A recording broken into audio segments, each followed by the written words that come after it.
Hamas Israel সংঘাতের মাঝে হামাসের অন্যতম সমর্থক লেবাননের ইরান সমর্থিত হিজবুল্লাহর সাথে যুদ্ধের দ্বারপ্রান্তে দাঁড়িয়ে দখলদার ইসরায়েল। এমন যুদ্ধ পরিস্থিতির মাঝে লেবাননের রাজধানী বৈরুতে এক ঝাঁক যুদ্ধবিমান পাঠিয়েছে ইসরায়েলের আরেক মিত্র যুক্তরাজ্য। যুক্তরাজ্য সামরিক ও গোয়েন্দা সংস্থার কর্মকাণ্ডে নজরদারির আওতায় থাকা ওয়েবসাইট ডিক্লাসিফাইড ইউকেতে প্রকাশিত এক প্রতিবেদনের বরাতে এই তথ্য জানা যায়। ওয়েবসাইটটির তথ্য অনুযায়ী গাজায় বোমা হামলার শুরুর পর লেবাননের রাজধানী বৈরুতে ৮০টির বেশি সামরিক পরিবহন বিমান পাঠিয়েছে ব্রিটেন। জানা গেছে সবগুলো বিমানই সাইপ্রাস থেকে উড়ে গেছে। কয়েক সপ্তাহ আগে এই সাইপ্রাস ঘিরেই উত্তপ্ত হয়ে উঠেছিল মধ্যপ্রাচ্য পরিস্থিতি। ইসরায়েল বলেছিল তারা সাইপ্রাস থেকে লেবাননে হামলা চালাবে। এমন ঘোষণার পর সাইপ্রাসে হামলার হুমকি দিয়েছিল লেবাননের প্রতিরোধ যোদ্ধা হিজবুল্লাহ। তবে লেবাননের মুক্তিকামী যোদ্ধাদের আগে সাইপ্রাসকে তোপ বানিয়ে যেন ইসরায়েল লেবানন যুদ্ধের প্রথম গোলা ছুড়ে বসল ব্রিটেন। সাইপ্রাসের আক্রোতিরিতে ব্রিটিশ বিমান বাহিনীর ঘাঁটি রয়েছে। এটি বৈরুত থেকে মাত্র ১৫০ মাইল দূরে। উড়ে যেতে লাগে ৪৫ মিনিট।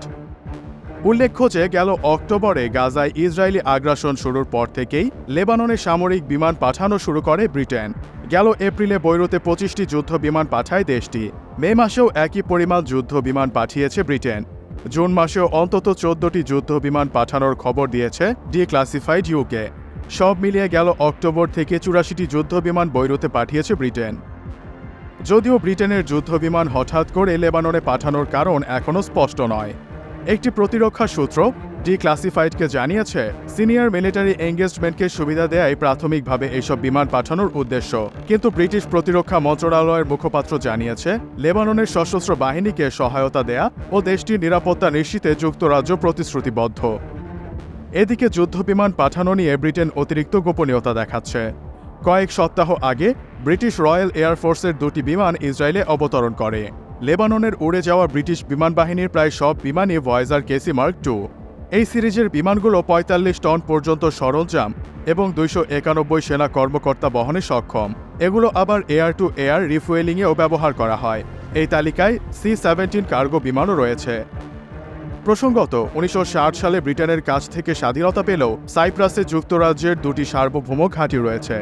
এই ২টি ঘাঁটি ব্রিটেন ও যুক্তরাষ্ট্রের জন্য সামরিক ও গোয়েন্দা তথ্যের হাব হিসেবে ব্যবহৃত হয়ে থাকে। এর আগে উইকিলিক্স জানিয়েছিল আক্রোতিরি ঘাঁটি থেকে উড্ডয়ন করে যুক্তরাষ্ট্রের U-2 গোয়েন্দা বিমান লেবাননের গোয়েন্দা তথ্য সংগ্রহ করেছে। অক্টোবর থেকে একই ধরনের ভূমিকায় দেখা যাচ্ছে ব্রিটিশ বিমান বাহিনীকে। চলতি বছরের ফেব্রুয়ারিতে চোখে পড়ার মতো হারে যুদ্ধ বিমান পাঠানো শুরু করে ব্রিটেন। এখন পর্যন্ত যতগুলো ফ্লাইট পাঠানো হয়েছে তাতে ২৩,০০০-এরও বেশি ব্রিটিশ সেনা লেবাননে পাঠানো সম্ভব। আর তাই ইসরায়েল ও যুক্তরাজ্যের গোপন অভিসন্ধি নিয়ে বাড়ছে সন্দেহ।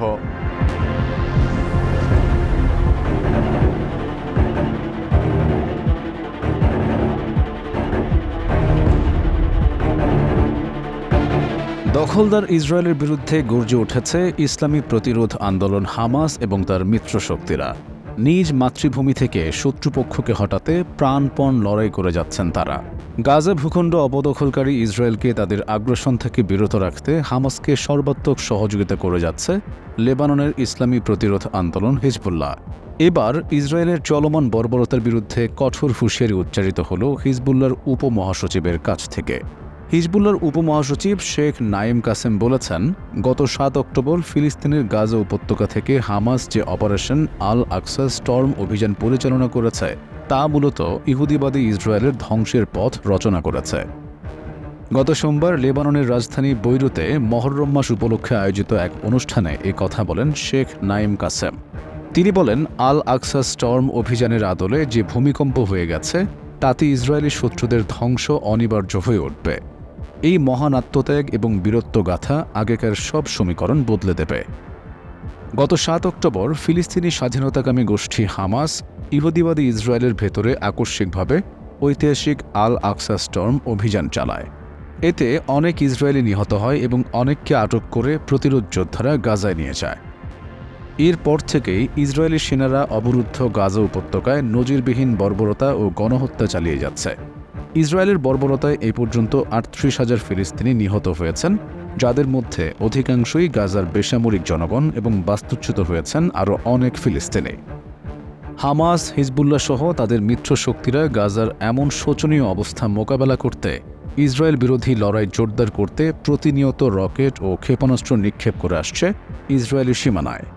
ফিলিস্তিনের প্রতিরোধ যোদ্ধাদের প্রতি সমর্থন জানিয়ে লেবানন থেকে হিজবুল্লাহ যোদ্ধারাও ইহুদিবাদী ইসরায়েলের বিরুদ্ধে প্রতিদিন হামলা চালিয়ে আসছে।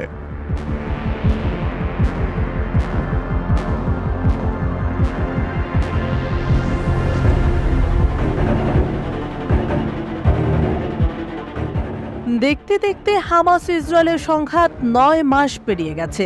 ইহুদিবাদী ইসরায়েলি বাহিনীর বর্বরোচিত হামলার প্রভাবে ফিলিস্তিনিদের বর্তমান পরিস্থিতি যেন সাক্ষাৎ জাহান্নাম।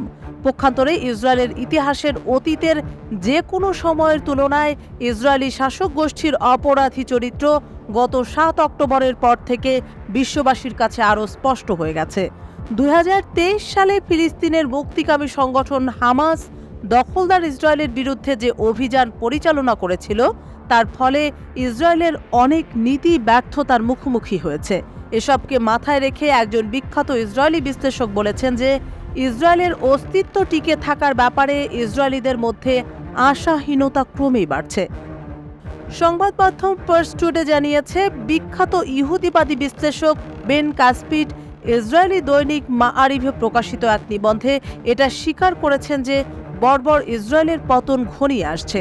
তিনি তার নিবন্ধে লিখেছেন, বর্তমানে ইসরায়েলের বিলুপ্তির বিষয়টি আবারও জোরদার হয়ে উঠেছে এবং বিষয়টি নিয়ে বিশ্বজুড়ে ব্যাপক আলোচনা হচ্ছে, আর এটি ইসরায়েলের শত্রুদের জন্য অর্জনযোগ্য একটি বিষয়। কাসপিট লিখেছেন, দিনকে দিন সেই সব ইসরায়েলির সংখ্যা বাড়ছে যারা বিশ্বাস করেন যে এখানে ইসরায়েল তথা অধিকৃত ফিলিস্তিন ভবিষ্যৎ প্রজন্মের বড় করার এবং শিক্ষিত করার জন্য আর উপযুক্ত জায়গা নয়। এই সকল ব্যক্তিরা এখন খুব জোর দিয়ে বলছেন যে বর্তমান ইসরায়েল এবং ৭৬ বছর আগে তাদের পিতৃকুলের মাধ্যমে প্রতিষ্ঠিত ইসরায়েলের মধ্যে আকাশ পাতাল পার্থক্য রয়েছে। এ বিশ্লেষণ থেকে এটা স্পষ্ট যে ফিলিস্তিনে আসা ইহুদিবাদী ও ইহুদি অভিবাসীরা এটা বুঝতে পারছেন যে ফিলিস্তিনি ভূখণ্ড এখন আর তাদের অধিকারভুক্ত নয়। বেন কাসপিট ইসরায়েলি প্রধানমন্ত্রী বেনিয়ামিন নেতানিয়াহুর তীব্র সমালোচনা করে লিখেছেন, এটা স্পষ্ট যে এই নেতানিয়াহু যে ইসরায়েলকে পণবন্দী করেছেন, তিনি আমাদের যে বিজয়ের প্রতিশ্রুতি দিয়েছেন তা তথা নিষ্পত্তিমূলক বা সুস্পষ্ট বিজয়ও যদি আমরা অর্জন করি, তাহলেও আমরা গাজার হামাস নেতা ইয়াহিয়া সিনওয়ারকে আধুনিক যুগের সালাদিন তথা সালাহ উদ্দিন আইয়ুবিতে পরিণত করেছি। তাত্ত্বিকভাবে একরোখা নেতানিয়াহু ইসরায়েলি ক্ষমতার ইতিহাসের উপর সবচেয়ে যন্ত্রণাদায়ক আঘাত হেনেছেন। তিনি ইসরায়েলের গোয়েন্দা সংস্থাগুলোকে উপহাস করেছেন এবং ইসরায়েলি সশস্ত্র বাহিনীর উপর কর্তৃত্ব করতে সক্ষম হয়েছেন এবং হামাসকে ধরাশায়ী করার বিন্দুতে আঘাত হেনে তেল আবিবের দুঃস্বপ্নকে বাস্তবে পরিণত করেছেন। ইসরায়েলের এই বিশ্লেষকের মতে গাজার হামাস প্রধান এখন ইসরায়েলি সমাজের উপর দৃষ্টি নিবদ্ধ করেছে, যা এখন ধসে পড়ছে এবং তিনি এর প্রতিটি মুহূর্তকে উপভোগ করছেন। তিনি এখন অতীতের যে কোনো সময়ের চেয়ে বেশি নিশ্চিত যে সময় এখন তার অনুকূলে এগিয়ে চলছে এবং এটাও জানেন যে তার নাম নিজ জনগণের ইতিহাসের ফলকে চিরতরে খোদাই হয়ে গেছে। বর্তমানে গাজা জুড়ে যে পরিস্থিতি বিরাজ করছে তা সত্যিকার অর্থে শোচনীয়। এদিকে ইহুদিবাদী সেনা হতাহতের সংখ্যা বৃদ্ধি, ইসরায়েলি মন্ত্রীদের বাড়ির সামনে ইহুদিবাদী বসতি স্থাপনকারীদের প্রতিবাদ সমাবেশ, সামরিক শক্তির দিক থেকে ইসরায়েল এখন শোচনীয় পরিস্থিতি মোকাবেলা করছে। এই সবই ইসরায়েলের অভ্যন্তরীণ গুরুত্বপূর্ণ সংকট, যার ফলে অনেক বিশ্লেষকের কাছে ব্যাপারটা স্পষ্ট যে নেতানিয়াহুর হার ঘনিয়ে আসছে।